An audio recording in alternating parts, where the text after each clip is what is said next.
Sorry, do you think Diddy's gonna get off? Promise you, your ass will wake up Wednesday laying beside me.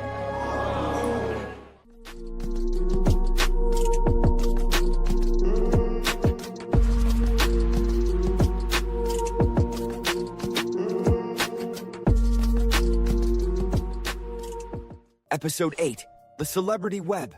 What if I told you that some of the most famous names in sports history were being used as code words during alleged sexual crimes? What if I told you that Kobe Bryant, Michael Jordan, and Shaquille O'Neal, three of basketball's greatest legends, had their names turned into something dark and twisted? Welcome back to the Diddy Files. In this video, you will watch episodes 8 and 9. I'm your host, and what you're about to hear in this episode will show you just how deep the alleged conspiracy goes. Because as prosecutors near the end of their case against Sean Diddy Combs, new testimony has revealed a web of celebrity connections that's more disturbing than anyone imagined. Picture this scene. You're in a luxury hotel room. The lights are set to red. There are 3 people present, and they're about to engage in what prosecutors call forced sexual encounters. But here's the twist. They're not using their real names. Instead, they're role-playing as some of the most beloved athletes in American history, according to Jane's testimony. And remember, this is the same Jane whose story we've been following throughout this trial. She, Diddy, and a male escort named Paul used a nickname system during their alleged hotel nights. And the names they chose should make your stomach turn. Jane testified that she was called Kobe, after Kobe Bryant, the Lakers legend who tragically died in a helicopter crash. Diddy took the name Michael Jordan, arguably the greatest basketball player of all time. And the male escort Paul, he was Shaquille O'Neal, the dominant center who won multiple championships. Now, I want you to think about this for a moment. These aren't just random nicknames. These are the names of athletes who inspired millions of people around the world. Kobe Bryant, who dedicated his life to excellence and mentoring young people. Michael Jordan, whose competitive spirit became legendary. Shaquille O'Neal, known for his larger-than-life personality and charitable work. And according to Jane's testimony, their names were being used during alleged sexual crimes. But it gets worse. Jane also testified that they used another nickname, Trifecta.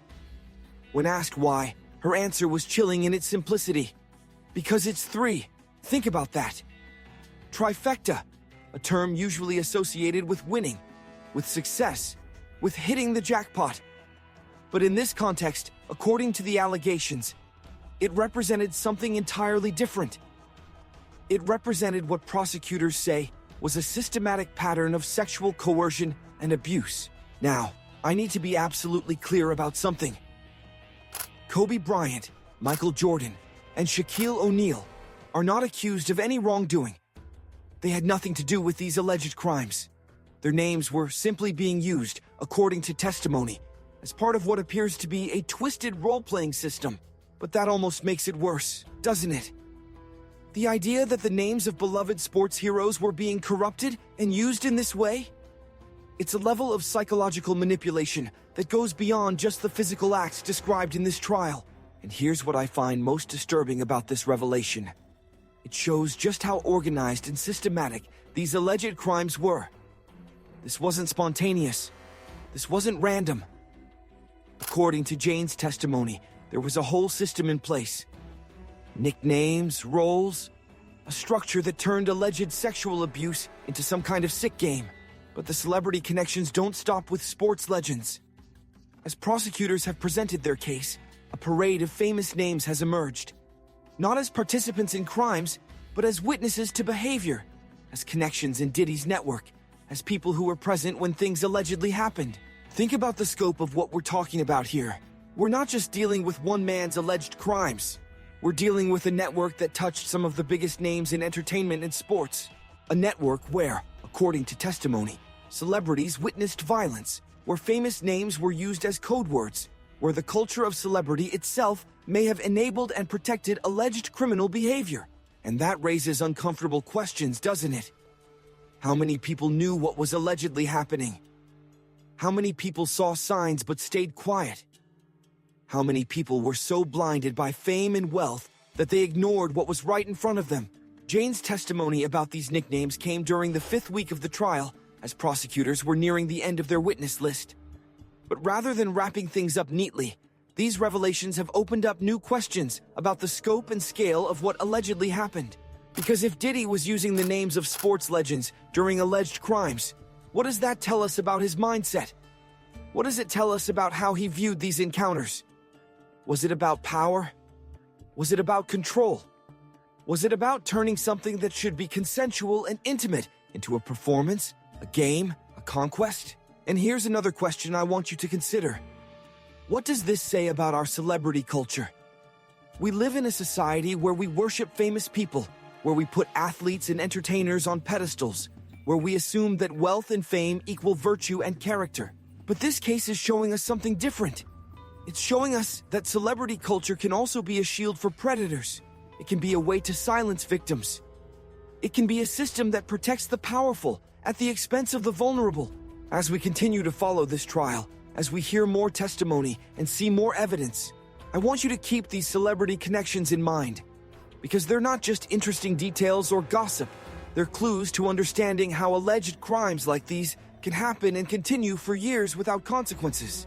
In our next episode, we're going to explore one of the most shocking revelations from Jane's testimony. Her trip to Las Vegas, where she allegedly attended another famous rapper's freak off. And what happened there will show you that the alleged behavior we've been discussing might not be limited to just one person. Because if there's one thing this trial is teaching us, it's that the entertainment industry's problems with power and abuse might be much bigger than any of us realized. And the celebrity names being dropped in this courtroom, they're just the beginning of a story that could reshape how we think about fame, power, and accountability in America. Are you ready to go deeper into this web of celebrity connections? Because what you're about to hear next will challenge everything you thought you knew about the entertainment industry. This is now episode 9, The Vegas Revelation, Las Vegas. The city where what happens there supposedly stays there. But what if I told you that what happened in Vegas during one weekend in January 2024 would become crucial evidence in one of the biggest celebrity trials in American history? Welcome back to the Diddy Files. What you're about to hear in this episode will show you that the alleged crimes we've been discussing might not be isolated to just one person. Because Jane's testimony about her Vegas trip has revealed something that should terrify anyone who cares about justice. The possibility that these freak-offs aren't unique to Diddy, but part of a broader culture in the entertainment industry.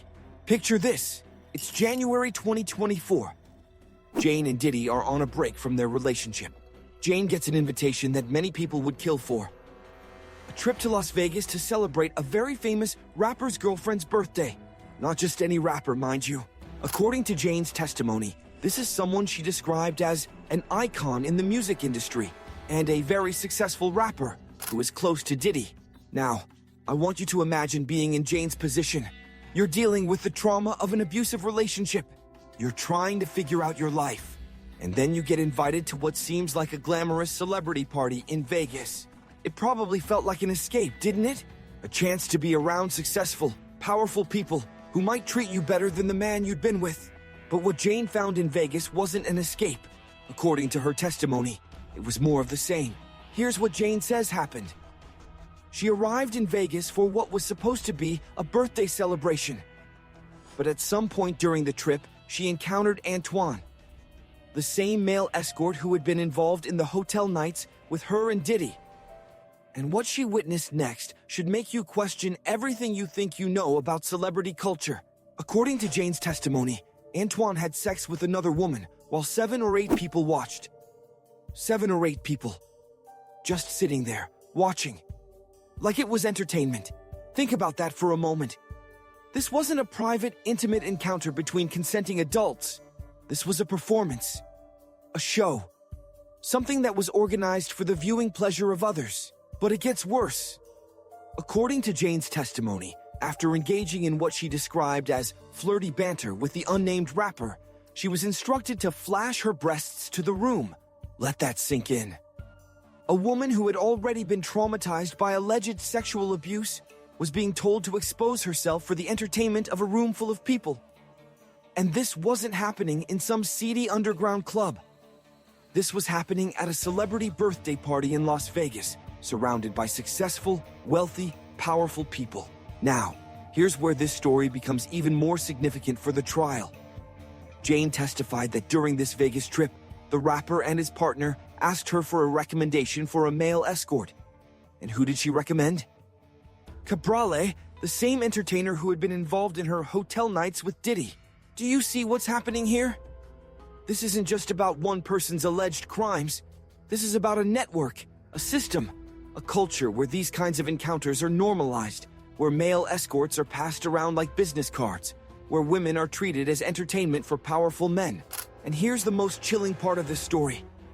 Jane testified that the unnamed rapper and Diddy were close friends. Which means that what happened in Vegas wasn't some isolated incident. It was part of a pattern, a culture, a way of life among certain circles in the entertainment industry. Think about the implications of that. If this behavior is happening at multiple celebrities' events, with multiple powerful people involved, then we're not just talking about one bad actor. We're talking about a systemic problem that could involve dozens, maybe hundreds of people in positions of power. But here's where Jane's agency becomes a crucial part of this story. Unlike the alleged forced encounters with Diddy, Jane chose to go to Vegas. She chose to engage in flirty banter with the rapper. She chose to recommend Cabral as an escort. And this is exactly what Diddy's defense team is trying to use against her. They're arguing that if Jane could make choices in Vegas, then maybe she was making choices during her encounters with Diddy too. Maybe, they're suggesting, she wasn't being forced. Maybe she was a willing participant. But here's what I want you to consider. Can someone who has been systematically abused and controlled really make free choices? When you've been conditioned to believe that your value comes from pleasing powerful men, when you've been isolated from support systems, when you've been made to feel like you have no other options, are your choices really free? This is the complex psychology of abuse that the jury in this case has to grapple with. It's not as simple as she chose to do it or she was forced. The reality of abusive relationships is much more complicated than that. And there's another layer to this story that makes it even more disturbing. Diddy's reaction when he found out about the Vegas trip. According to Jane's testimony, he didn't find out about it until months later, when he read messages about the trip on her phone during the violent altercation we discussed in earlier episodes. Jane testified that Diddy lashed out at her when he discovered what had happened in Vegas. But think about what he was angry about. Was he angry that she had been mistreated? Was he angry that she had been put in a compromising position? No. According to the testimony, he was angry that she had gone to another man's freak off. He was angry that she had participated in someone else's system instead of his. That reaction tells us everything we need to know about how Diddy allegedly viewed Jane. Not as a partner, not as a human being with her own agency and choices, but as property, as something that belonged to him and his system. And that brings us back to the bigger picture of what this trial is really about. It's not just about individual acts of alleged abuse. It's about a culture that treats women as commodities. It's about a system where powerful men feel entitled to control and exploit others. It's about an industry where this behavior is so normalized that it happens at birthday parties in Las Vegas. The unnamed rapper in this story, the icon in the music industry, hasn't been charged with any crimes. He hasn't been accused of any wrongdoing, but his presence in this story raises uncomfortable questions about how widespread this culture really is. How many other celebrities have hosted similar events? How many other powerful people have participated in or witnessed this kind of behavior? How many other women have been put in positions like Jane found herself in that weekend in Vegas? As this trial continues, as more testimony comes out, we're starting to see that the allegations against Diddy might be part of a much larger story about power and abuse in the entertainment industry. The Vegas revelation isn't just about one weekend or one party. It's about a culture that has allowed this behavior to flourish for years, maybe decades. In our next episode, we're going to explore one of the most bizarre and disturbing pieces of evidence in this entire case. Ecstasy pills shaped like former President Barack Obama's face. And what this evidence reveals about the intersection of power, drugs, and celebrity culture will shock you. Because if there's one thing this trial is teaching us, it's that the corruption of power can take forms that are more twisted and disturbing than most of us ever imagined. And the evidence that's coming out in this courtroom is painting a picture of a world where nothing, not even the image of a former president, is sacred. Are you ready to see just how deep this rabbit hole goes? Because what you're about to hear next will show you that the alleged crimes in this case aren't just about sex and violence. They're about the complete corruption of everything we're supposed to hold dear in American culture.